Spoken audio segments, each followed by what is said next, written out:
নমস্কার, আমি হেমাশ্রী। আজকের ভিডিওতে আপনাদের সকলকে জানাই স্বাগত। আবার চলে এসেছি নতুন একটা কবিতা নিয়ে। কবিতাটা ভালো লাগলে লাইক, শেয়ার ও কমেন্টস করে দেবেন। নতুন বন্ধুরা চ্যানেলটা সাবস্ক্রাইব করে বেল আইকনটা পুশ করে দেবেন।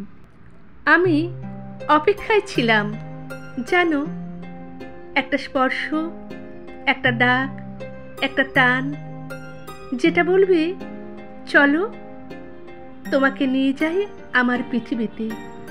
কিন্তু তুমি এলে না।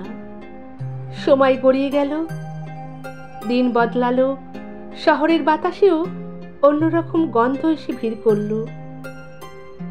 তবুও তুমি এলে না। আমি দাঁড়িয়েছিলাম ঠিক সেই মোড়ে, যেখানে তুমি বলেছিলে একদিন ফিরে আসবে। আমি ফিরে আসার গল্প শুনেছিলাম, কিন্তু ফিরে পাওয়ার গল্প শুনিনি। তুমি কি জানো, অপেক্ষারও একটা বয়স থাকে। একটা সময়ের পর সেও ক্লান্ত হয়ে পড়ে, নিঃশেষ হয়ে যায়।